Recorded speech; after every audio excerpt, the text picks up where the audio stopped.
Okay, this is the Brian Hornback podcast, and this is episode 53. And we're going to start. This is obviously for those of you that, I kind of talk about what day I record it, but sometimes I know those of you that are listening could care less if I record it on a Sunday, if it's January the 2nd. I know you don't care. But anyway, this is the first podcast for 2022. And it's episode 53, as I've already mentioned. And we're going to start out the first of the year with an interview before I even kind of do another podcast in the next day or two where I kind of talk about what we did in 2021. So with that said, we're going to be interviewing, or I'm going to be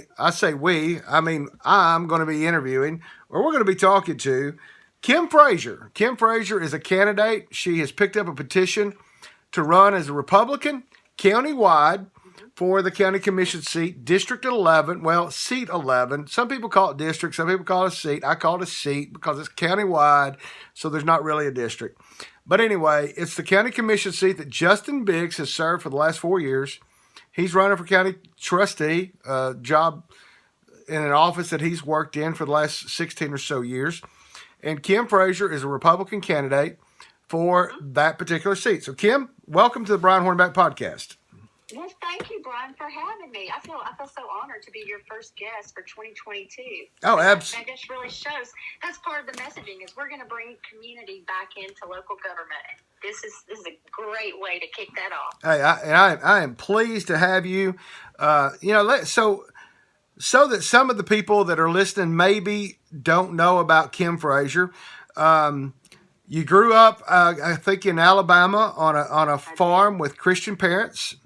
Yep. Fast forward to you married Russ in 1996, and you made Knox County your home, correct? That's correct. Been here almost 26 years, and it's all because I fell in love with a UT Vol who had some deep orange roots and a passion for his community, and he was finishing up medical school residency at UT, and I've always been a very social person, very much a people person, and so it just made sense. It made sense for us to put our home here in Knoxville, because it's really easier for me to kind of meet new people and get out and engage than he was. He's very much an introvert. He's head down, get the job done.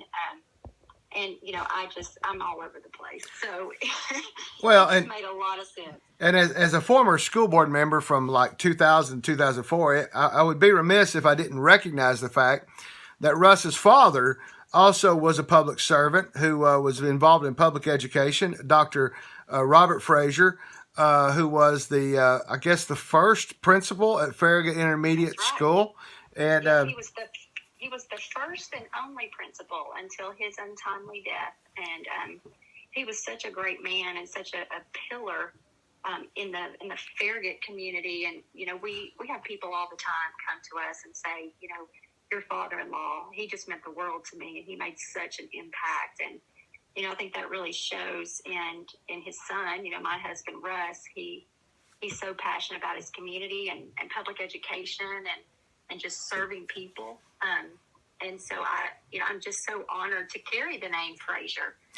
My dad always told me, live a life worthy of a good name and then don't let anyone take it from you. And so I was always proud of my maiden name, but now being a Frazier, it really means a lot to me. And then we fast forward to about 2004, 2005. You had a couple of young men. You had a couple of babies, which have now become young men. But both Jackson and Maddox are products of the public school system, correct? That's correct. We like I said, we are very much supporters of public education. I'm a product of public education. Russ is a product of public education, and we just see so much opportunity in our school system, and really had no qualms about putting them into the public school system. And I've been very active and engaged and had so many wonderful experiences just being their mom and being a volunteer. And that's really how I got interested in local government and the way things work was, my story is very similar because of my relationship with my kids and within the public school system. I noticed very quickly how the decisions of our local officials impact me as a mother, our family, and our community. And it really started with when our boys, they're 15 months apart, they're now 16 and 17, juniors and seniors. And it started when they were in kindergarten and first grade. And I was volunteering and wanted to eat lunch with them. And I was told that they were in the process of working out the schedule because they could not fit all of the students and the teachers in the cafeteria. And I just thought that was kind of odd. And so I started asking a lot of questions. And Brian, you've known me Oh yeah. long enough now to know that I tend to ask a lot of questions, which can really be a person's strength. And so I just started asking questions, doing what I do. And in those conversations, I found that I personally was not paying attention. And I really needed to pay attention and get engaged. And so I started learning about the local government process, how things impact our school systems, our roadways, our utilities, all of it, just really all of it. And it all boiled down to I wanted to present the facts and data. I'm very much a data-driven person, and I feel like decision makers need to be well informed, and you can't make decisions blindly. And so by nature, I love to research, and I love to just kind of dig into things. And at the time, I started having conversations with other parents, teachers, administrators, local officials, both in the school system and our local government, planning commission, department heads, just really getting a feel for the process and how things work. And I was so overwhelmed by it all. And then learning about all of the layers of process and the steps that needed to be taken just to have a conversation about overcrowding and growth, and are we at a place within our local government that we need to add a school? And so I spent 2 years of my life working with all of those folks that I mentioned and advocating for the addition of a middle school in the Hardin Valley area, and then also a middle school in the Gibbs area. And to do that, I was, again, caught off guard by the money that needed to be spent to do certain studies and plans just to validate the information really that we had already provided to our decision makers. But it was just a layer of process that I thought, wow, that $200,000 to do a sector plan update could have really helped our schools a lot. So along the way, I love policy. I love process. I was a healthcare administrator, and then I moved into human resource management for a local entertainment lighting company, and personnel management just really became a passion. Well, and we talk about that, and what's funny about it is once we start looking under the rock of government, we realize we realize what sometimes how ugly it really is, and that is how certain interests always have to make money off something. Sure. And so that's really interesting. But then if we fast forward, obviously Hardin Valley, and nobody can dispute that Hardin Valley needed a middle school. I mean, when the elementary school was built and then the high school was built, I mean, you would think that you would build the elementary school, then you build a middle school, then you build a high school. But as government happens, it was an elementary school, then a high school, and oh, by the way, we'll do a middle school. But obviously, people started looking at Hardin Valley. I mean, it's just like when A.L. Lott's elementary school was built in the early '90s. Nobody knew anything about the farmland that was around Bluegrass and that southwest corridor. But you build an elementary school out in the middle of farmland in Hardin Valley, and all of a sudden, these farms now become worth something. They become worth something. So now, so then after you got through that middle school, I'm assuming that's when and you were doing some of that research. That's when you kind of decided that we need to start looking at where all these developments are popping up, and that's how you then help to create the Hardin Valley Planning Advocates. That's right. Is that the right term? Did I get it right? That's right. So, for the middle school, we created an organized community group called Hardin Valley Sports and Middle School, and that's how we kind of organized and worked on our messaging. And throughout that process, as I said, I got to know a lot of the people within local government and in the departments, and really they came to me and they said, we've been really impressed by the way that you have presented, and we really think that you could be a bigger voice, and we need citizens to speak up and to get involved and engaged. And when you're pursuing the building of a school for a community, it's kind of a sprint. At the same time, we did ask them to go ahead and put another elementary school on the 5-year capital plan and start planning for that, and also to take a look at the town of Farragut, which they also put on the capital plan. But it was a sprint. And so I realized what they were asking me to do was kind of a marathon, because in my research and what I had learned about, the state mandated growth policy plan, and then county general plans and sector plans and corridor plans and small area plans, it felt very much like they were asking me to run a marathon. And so I took some time to think about it, and as I said, I had already connected all the dots and realized that a good, solid infrastructure in a community or in a municipality really touches everything. It touches the economy. It touches job creation and opportunities for our young people. It touches career exploration. It touches our social and recreational offerings, our houses of worship. I mean, it really touched everything, and I became so passionate about it, especially because of where I live. Hardin Valley is the fastest growing area in all of Knox County. And once I really started digging into this, I started reaching out to other community members throughout Knox County and finding that citizens really had the same concerns, and that was we're kind of backing into infrastructure. And so in doing that, I really connected with people in every corner of our county and realized that they were very overwhelmed by the local government process and did not know or understand how to bring awareness to the needs and visions of their communities. And so it really was just giving them kind of a path, if you would, just a way to craft their message and who to talk to and connect them and build bridges and relationships. And, that's what local government should be about. It should be about public service, and it should be about communities and people.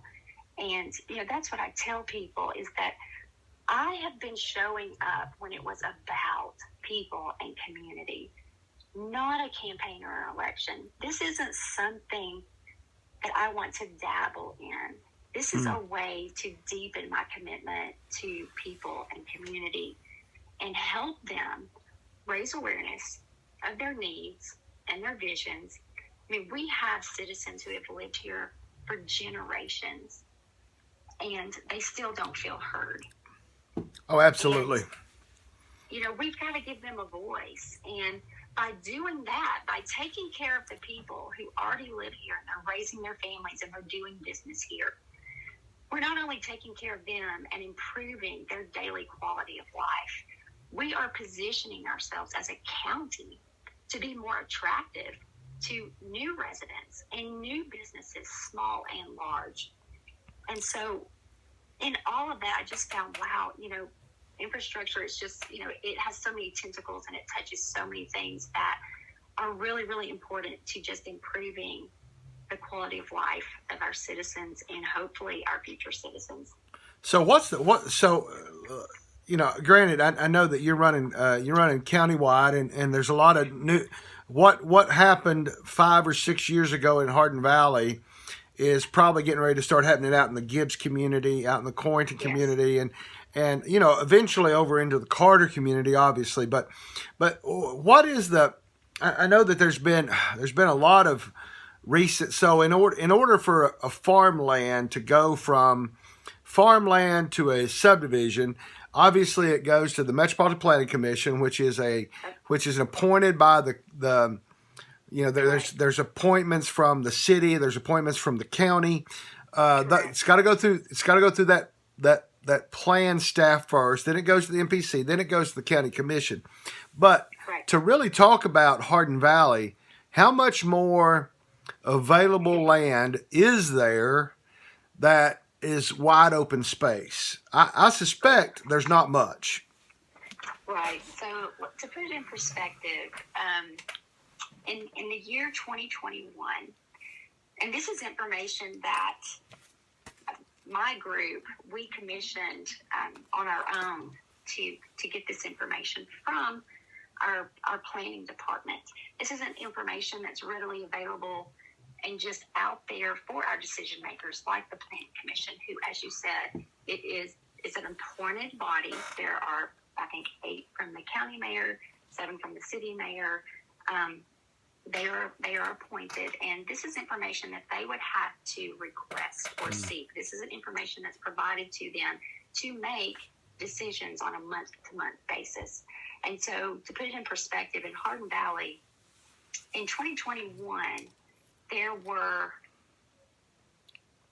2,653 lots approved that are still not under construction.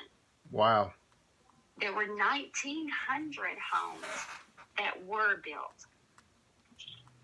So we have 2,600 homes, single-family dwellings, that have been approved by the Planning Commission and have gone on to County Commission and have been approved, that are yet to be built in the Hardin Valley area. We saw over 588 acres rezoned last year. It's incredible. Right. And so, the first thing that I like to tell people, and they don't understand this, but this is just, I like to share things that I've learned. We tell people we're not experts. We can only share the experiences we've had and what we've learned along the way, in hopes that it will help other citizens understand the process and better their messaging. And so, I tell people, when you look at the map that is in the growth policy plan, which is, you've heard the arguments that it's sunset, it hasn't sunset. We tend to believe that the map that is in the growth policy plan is still active, because it is still used as reference on the month-to-month planning process. And so what that map did is it identified planned growth areas where you want to grow, and you should have services and infrastructure, utilities in place. The urban boundaries, which are transitional areas, and then your rural areas. Where do you want to preserve the landscape that makes East Tennessee beautiful?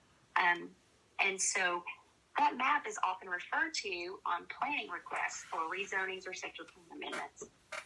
Those are also amended every month. And so in the Hardin Valley area, what struck me when I first started digging into all of this is that they built the elementary school on the border of a planned growth area. So common sense tells you that's going to push your development into the rural areas that you've identified you want to preserve. So then that really started, I started asking a lot of questions, and how are we going to prepare for this? Because as you know, and I know, schools tend to drive development, and then development drives roads. It's kind of, it's backwards of what you would think. Right. And so I knew the area very well, and a lot of 2-lane roads, and Hardin Valley had been improved probably 5 to 10 years previous, and actually, I wasn't a part of this effort, but at the time, Hardin Valley was going to be, I believe, 5 lanes, and the community pushed back, and that's why you see that we have 3 lanes right. up until a certain point. But so that's when I became really interested in planning and positioning our county in a way that we could be fiscally responsible, both in an economic way and also in a physical way.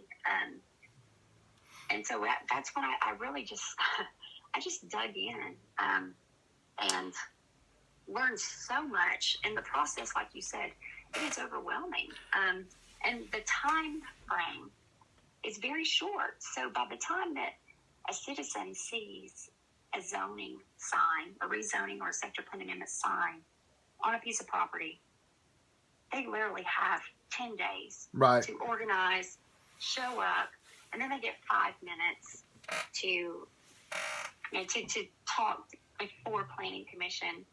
And then it goes on to County Commission, and they kind of have to do it all over again if it was approved or not. But now, just yeah, that, and you know, just to kind of bring this, and we're obviously I'm going to have you back on before the election to talk about what you're going to do as county commissioner. But just to kind of put a bow on this and bring this one to a close, you know, you're not against development. No. You're not against home builders. Heavens no. So Yeah. you know, just kind of put a bow on that, and then Sure. I'll let you go. But yeah, just kind of explain, you know, kind of how you see things from your perspective. That you know, you're not just the homeowner advocate, but that you're, you know, kind of how you see that. Sure, yeah, and you know, I also like to tell people too, you know, I kind of get put in a box when Right. it comes to planning and land use. That's really, I am so much more than that. So I tell people, you know, go to my website, lakekimfrazier.com, learn all about me. I have served in numerous ways. I counted just now, not just now, but before we got on, I counted. You've been in 52 different positions in your 26 plus years. So you know, people do need to understand that before we finish this podcast and before we're able to record another one in the future, you know, people need to understand that, you know, you're far more than just the Hardin Valley Planning Advocates. You served as you've been on the Knox County Government Ethics Committee. You're vice chair of that. You were appointed to that by the county mayor. And so you've done a lot of other things. I just don't want people, as we're coming to a close on this one, that people to think that you're right. Because yeah, I've been in politics. I've run for public office 3 times, once successfully. And so I know that people have a tendency in political campaigns to put people in a box. And so, you know, I just didn't want that to right. happen. And it's unfair to any person seeking public office. it is. And you know, to your point, I have never opposed growth and development. Never. In fact, I support intentional growth with coordinated infrastructure. And so basically, if you want to build it, then let's just make sure the roads, utilities, and schools can handle it. You know, Right. like I said, we've done a lot of backing into infrastructure, and you know, I want us to be intentional. You know, I am fiscally conservative, and so when I see that in the Hardin Valley Transportation Plan, they've identified $140 million of road improvement projects that are needed. And then I know that our Knox County engineering annual budget countywide is $23 million.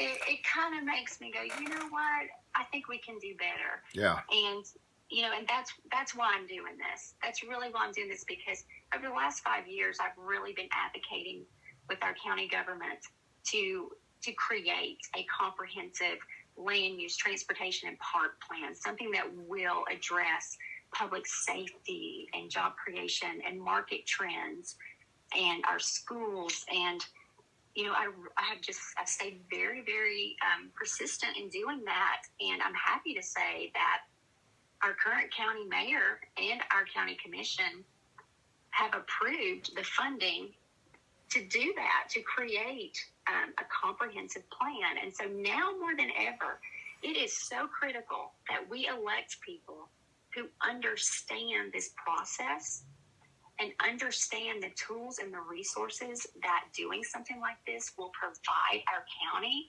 for not just short-term improvements, but long-term improvements.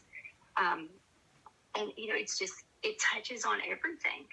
So I always find it amusing when people ask, well, what's your plan? I find it amusing that people even come into local government with a plan, because you and I both know it's much, much harder than that. Right. And much, much more difficult. And so this is something that as a citizen is already coming to fruition with our county. And I just, I really want to see it through. And we've got to have someone on commission who understands and can get the best positive outcome out of this plan. And I just know I'm the right person to do it. Well, I think you've done really well in tying this first podcast up with Kim Frazier. And as Kim has mentioned, she has a website, electkimfrazier.com. Go check that out, and you can read about Kim. You can read about all of the activities that she's done over the last 25 plus years in Knox County, and you can also read about not just what we've talked about today, but other things. And Kim, thank you for coming on the Brian Hornback podcast. And we will definitely have you back on before April the 17th, I believe is when early vote starts. The 17th through the 28th, I think, something like that. But anyway, the big deal is that May the 3rd is the Republican primary. So we'll definitely have you on again before early vote starts. And thanks for being on this Brian Hornback podcast. Thank you, Brian. It's been fun.